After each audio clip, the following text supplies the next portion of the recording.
अस्सलामुअलैकुम वरहमतुल्लाहि वबरकातुहू। बिस्मिल्लाहिर्रहमानिर्रहीम नहमदुहु व नुसल्ली अला रसूलिहिल करीम व अला आलिहि व अस्हाबिहि अजमाइन, अम्मा बाद। मोहतरम भाइयों, बुजुर्गों, दोस्तों, ये हमारा इस्लाह मुआशरा का 1478वां सबक है और टाइटल जो आपने पढ़ा है शाहरुख ख़ान की दावत पर। इस बहन ने ईमान को कबूल कर लिया। सुन के आपको बड़ी हैरत हुई होंगी, लेकिन ये हकीकत है।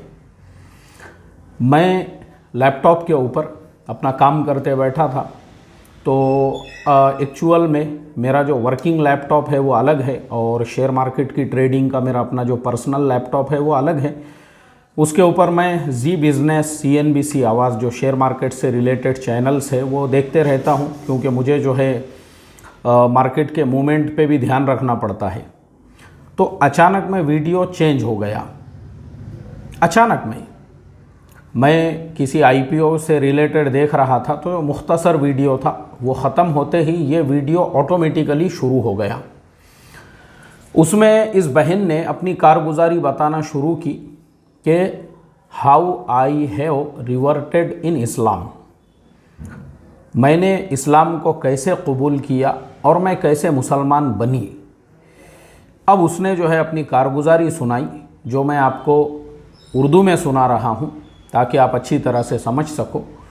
तो वो बहन कहने लगी कि मैं अपने मुल्क में, ये पुर्तगाल की रहने वाली है, उसके बाद इसकी फैमिली जो है लग्जमबर्ग में शिफ्ट हो गई, वहीं पे ये लोग रहते हैं। ये कहने लगी, हम लोग जिस वक्त में कॉलेज में पढ़ते थे तो शाहरुख ख़ान जो है वो हम तमाम के लिए एक आइडियल हुआ करते थे। हम लोग शाहरुख ख़ान के इतने बड़े फ़ैन हैं, और अभी भी बोले मैं इतनी बड़ी फ़ैन हूँ कि इस सरज़मीन के ऊपर सबसे ज़्यादा अगर मैं किसी को चाहती हूँ तो पहले नंबर पे शाहरुख ख़ान है। तो शाहरुख ख़ान जो है, हमको जैसे ही क्लासेस वगैरह होती है, उसके बाद में एक आध घंटे का जैसे ही ब्रेक मिलता था, हम लोग जमा हो जाते थे और देखते थे कि शाहरुख ख़ान का कोई नया गाना है, कोई फ़िल्म है, कोई इंटरव्यू है, कोई इस तरह की तमाम चीज़ें हम लोग शाहरुख ख़ान के बारे में देखते रहते थे। ऐसे ही एक दिन मैं अपने कॉलेज के ब्रेक में शाहरुख ख़ान का एक इंटरव्यू देख रही थी, जिसके अंदर जो इंटरव्यू लेने वाला था उसने इनसे इसके बारे में सवाल किया, आर यू मुस्लिम? तो शाहरुख ख़ान ने कहा, yes I am Muslim and I am following my religion. ये इंटरव्यू मैंने ख़ुद कई मरतबा सुना हूँ, आपको भी यूट्यूब के ऊपर मिल जाएगा, जिसमें शाहरुख ख़ान ने यह बताया हुआ है कि बिल्कुल मैं एक मुसलमान हूँ और मुझे जब भी कभी मौका मिलता है तो मैं नमाज़ भी पढ़ता हूँ, और रमज़ान में मुझे जैसे जैसे मौका मिलता है तो मैं रोज़े भी रखता हूँ। इस तरीक़े से उस इंटरव्यू के अंदर बताया हुआ है। तो ये जो बहन है हमारी, इस बहन के तासुरात ऐसे थे कि उस वक्त मैंने मेरी पूरी ज़िंदगी में, मेरे जुमले पे ध्यान देना, मैंने मेरी पूरी ज़िंदगी में, उस वक्त उसकी 18-20 साल एज हो चुकी थी, लेकिन 18-20 साल की उम्र में उसको पहली मर्तबा पता चला कि इस्लाम भी कोई रिलीजन है, मुसलमान भी कोई कौम है। और फिर उसने कहा कि मैंने फिर शाहरुख ख़ान के और इंटरव्यूज़ देखे, फिर लफ्ज़ जो मुस्लिम जो वर्ड है उसके ऊपर मैंने गूगल में डालकर और ज़्यादा जो है उसके ऊपर मैं रिसर्च करने लगी, और फिर पता चला कि जो मुसलमान होते हैं वो कुरान करीम को फॉलो करते हैं। तो फिर मैंने कुरान की स्टडी की। इसी तरह से फिर मैंने पता की कि मेरे शहर में कहाँ पे इस्लामिक कम्युनिटी है, इस्लामिक रिसर्च सेंटर है, मैंने वहाँ पे विज़िट की। फिर बहुत सारे मुसलमानों से मैं मिलने लगी, फिर मैंने इस्लाम को अच्छे से समझा, और उसके बाद आज मैं एक मुस्लिमा हूँ और वो ख़ुद भी आज एक दाइया है। ये जो कारगुजारी है ना मोहतरम दोस्तों, ये हमको झंझोड़ने के लिए काफ़ी है। शाहरुख ख़ान कोई मौलाना नहीं है, शाहरुख ख़ान कोई मुफ्ती साहब नहीं है, शाहरुख ख़ान कोई आलिम नहीं है, शाहरुख ख़ान ने कोई बयान नहीं किया, शाहरुख ख़ान ने कोई तकरीर नहीं की, बल्कि शाहरुख ख़ान एक फ़िल्म स्टार है, आए दिन जिनकी फ़िल्में आती रहती है। लेकिन शाहरुख ख़ान ने सिर्फ इतना कहा, हाँ मैं मुसलमान हूँ, उसका मुसलमान कहना भी लोगों के लिए दावत बन गया। और हमारे लिए इबरत, हमारे लिए इबरत इसलिए बना क्योंकि हम मुसलमानों ने इस कंसेप्ट को समझा ही नहीं है कि पूरी दुनिया जो है ना वो प्यासी है। आज पूरी दुनिया जो है वो प्यासी है, प्यासी। और दुनिया जो है वो तिश्ना है, वो इस्लाम को जानना चाहती है, इस्लाम के बारे में मालूमात लेना चाहती है। हमारा प्रॉब्लम ये है कि हमने हमारे अपने असली मकसद को भुला दिया। और क्या हो गया कि हमको इस चीज़ का एहसास भी नहीं है कि दुनिया में हम जाके इस्लाम की और दीन की दावत भी दे सकते हैं, क्योंकि दुनिया पूरी प्यासी है, उनको इस्लाम के बारे में पता भी नहीं है। और हम यहाँ पे जिन बातों को लेकर लड़ने में और झगड़ने में लगे हुए हैं, मतलब हमको हिकमत जिसे कहते हैं ना, वो पता भी नहीं है। तो इसीलिए मैं यही कहता हूँ, कल भी मैंने जो वीडियो चैनल पे डाला था तक़वे के बारे में, कि तक़वा जो है ना वो ऐसे बड़े बड़े झिपोटियाँ छोड़ देने का, गंदे रहने का, बिसांदे रहने का, दुनिया से एकदम, इसका नाम तक़वा नहीं है। बहुत से लोग इसी को तक़वा समझते हैं, लिल्लाहियत समझते हैं। मैं अब आपको फिर मैं दूसरे टॉपिक पे आ जाऊंगा, लेकिन मैं आपको बताऊंगा ज़रूर। मैंने ख़ुद कई ऐसे लोगों को देखा हूँ। असल में हमने जो कुरान वाला इस्लाम है और जो सुन्नत वाला इस्लाम है, मैं बता रहा हूँ ना, हमने अगर कुरान और सुन्नत वाले इस्लाम को, जो अल्लाह के नबी की सीरत है, वो इस्लाम को अगर हमने फॉलो किए ना, हमको ज़ुबान से दावत देने की ज़रूरत नहीं है किसी को। हमारा प्रॉब्लम ये हो चुका है, हमको ख़ुद को इस्लाम नहीं मालूम है। हमने समझ लिया कि इस्लाम का एक मखसूस लिबास है। हमने गुलू को, हमने मुबालगा आराई को, हमने अकाबिर की कदम बोसी को, जैसे मैंने कहा ना कि मज़हब को बेचने वाले बहुत सारे मजहबी गुंडों ने इस्लाम को सिर्फ अपने आप को, अपनी पर्सनैलिटी डेवलप करने के लिए, चंदा खोरी के लिए, पैसे जमा करने के लिए और इस्लाम के नाम पे बड़ी बड़ी प्रॉपर्टीज़ खड़ा करने के लिए इस्तेमाल किया और एक गलत डेफिनेशन पेश किया। इसीलिए लोगों को अल्लाह के नबी से इतनी मोहब्बत नहीं रही जितनी अपने पीर साहब से, जितने अपने अकाबिर साहब से। और हम किसे तकवा समझते हैं? हज़रत बहुत खामोश मिजाज है, खामोश तबीयत है।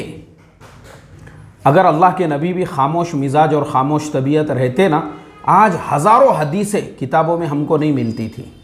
हर कदम पे आपने रहबरी की। ये तो ढोंग है, ढोंग है, ढोंग। नज़ाकतें 30-30, 35-35 साल के लौंडे, पोट्टे, छोकरे, वो बुड्ढे बन गए हुए हैं, 70-70 साल के बुड्ढों के जैसी उनके अंदर जो है ना नज़ाकतें आ गई हुई है, उनके अंदर तसन्नु और बनावट आ गया हुआ है। मुझे आप बताओ, अल्लाह के नबी सल्लल्लाहु अलैहि वसल्लम 63 साल की उम्र में जब आपका इंतकाल हुआ, सहाबा कहते हैं आपके उस वक्त में हमने आपके दाढ़ी में शुमार किया तो सिर्फ 17 बाल सफ़ेद थे और एक रिवायत में 12 बाल सफ़ेद थे।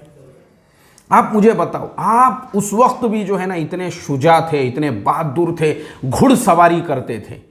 मुझे आप बताओ, ये जो आज हमारे अंदर नज़ाकतें आ गई है, बुढ़ापन आ गया हुआ है। आपको हर गली में ऐसे 2-4 बुढ़े मिलेंगे, 17 साल के बुढ़े, 18 साल के बुढ़े और 20, 25, 30 साल के बुढ़े, जिन्होंने जो है ना लिबास को और ऊपर आपा जान के जैसा ऐसा दुपट्टा ओढ़ने को, और शेरवानी भूल गया मैं।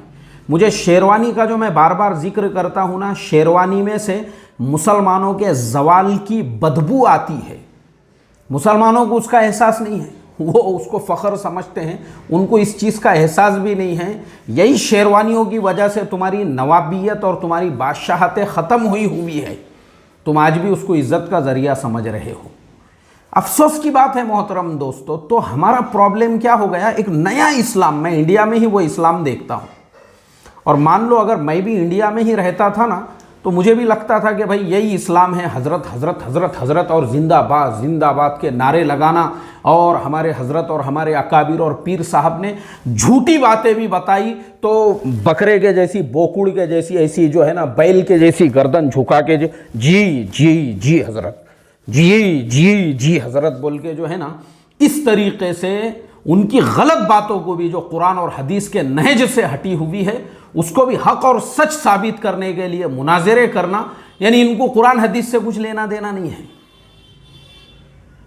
इनको कुरान हदीस से कुछ लेना देना नहीं है। इनका पीर, इनका अकाबिर, जिसको ये अपना बड़ा, इन्होंने उसको नबियों से और अल्लाह से और रसूल से भी नऊज़ बिल्लाह ऊपर उठा दिया हुआ है, इसलिए उसकी मन घड़त बातों को भी इन्होंने कुरान और हदीस से ऊपर रख दिया। इसीलिए सारे मसले मसाइल हैं मुसलमानों के कि जो दावत तुम्हारा मकसद था उसको पहचानो। पूरी दुनिया यहाँ पे जो है ना तिश्ना बैठी हुई है, प्यासी बैठी हुई है, वो बेचारों को इस्लाम और ईमान भी नहीं मालूम है, और तुम यहाँ जो है अपने लंबे जुब्बे और अपने जुब्बे की लंबाई और अपनी बुजुर्गी और अपने एक एक बाल की जो है पूरा आईने में देख के आधा आधा घंटा आपा जान बनने में और इतर रगड़ने में, और तुम जो है अपनी शेरवानी में और इस्तरी में और दुपट्टे में और ऐसे ऐसे मिठे मामू बनने के अंदर पूरी ज़िंदगियाँ हम लगा रहे हैं ये मुल्कों के अंदर। हमको को पता ही नहीं है कि दुनिया यहाँ इस्लाम और ईमान, उनको बेचारों को ईमान और इस्लाम ही नहीं पता है, और यहाँ हमारे झगड़े कुश्तियाँ मस्जिदों में मारा मारी तेरी मेरी जंग का मैदान बना हुआ है खंडूलाल और बंडूलाल ग्रुप के आपस के झगड़ों के अंदर, मसलकी झगड़ों के अंदर, फिरकेवारी झगड़ों के अंदर। एक दूसरे की सूरत देखने को तैयार नहीं है, और वहाँ कौमें जो है ना वो तुम्हारे इंतज़ार में बैठी हुई है, इस्लाम का इंतज़ार करते हुए कि तुम कब उनके दरवाज़ों पे दावत लेकर जाओगे। तुम दावत लेकर नहीं जा रहे हो तो शाहरुख खान के जैसों की दावत को कौमें कबूल कर रही है।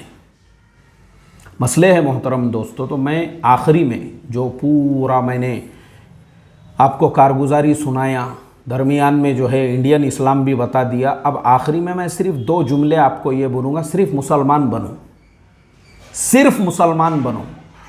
हमारे लिए कोई कितना भी बड़े से बड़ा बुजुर्ग, कोई कितना भी बड़ा हो जावे, ना हम उसको सहाबा का दर्जा दे सकते हैं, ना अंबिया का दर्जा दे सकते हैं। हमारे लिए पहले नंबर पे अल्लाह और उसके रसूल है, बस उनके मानने वाले तुम बन जाओ और उनकी दावत दुनिया में चलाओ, अपने मसलकों की नहीं, अल्लाह और उसके रसूल की दावत पूरी दुनिया में चलाओ। दुनिया तुम्हारा इंतज़ार कर रही है तुम्हारी दावत का। बस हमने अगर अल्लाह और उसके रसूल का, यही हमारी जिम्मेदारी है, मर जाएंगे दुनिया से चले जाएंगे। आज हमारे मुल्क में मुर्तद हो रहे हैं, खुद मुस्लिम नौजवान और मुसलमानों की बहन बेटियां जो मुर्तद हो रही है ना, इसी गुलू, इन्हीं लड़ाई झगड़ों की वजह से दावत का हमको मफहूम भी समझ में नहीं आया। तो सिर्फ मुसलमान बनो और दाई बनो उसके साथ। दुनिया की कौमों तक ईमान और इस्लाम जो अल्लाह के नबी ने तुमको आखिरी जिम्मेदारी दी और कुरान में बार बार तुम्हारे बारे में फरमाया, कुंतुम खैरा उम्मतिन उखरिजत लिन्नास, लिन्नास का लफ्ज़ यहाँ पे इस्तेमाल हुआ। तअमुरून बिल मारूफी व तनहौना अनिल मुनकर, तुम यहाँ अपने आपस में ही लगे हुए हो, तो इसके लिए तुम दाई हो, अपने मकाम को पहचानो। हमारे लिए जो इत्तेबा है वह अल्लाह और उसके रसूल की फ़र्ज़ है, किसी पागल बुड्ढे की, किसी डंगरे की, किसी कठालिया बैल की नहीं, अल्लाह और उसके रसूल की। अल्लाह और उसके रसूल की इताअत करो और उनकी दावत पूरी दुनिया में पहुंचाओ। ये कौमें तिश्ना है, प्यासी है। अल्लाह हम तमाम को दाई बनाए और पूरी दुनिया में दावत पहुंचाने वाला बनाए। अस्सलामु अलैकुम व रहमतुल्लाहि व बरकातुहू।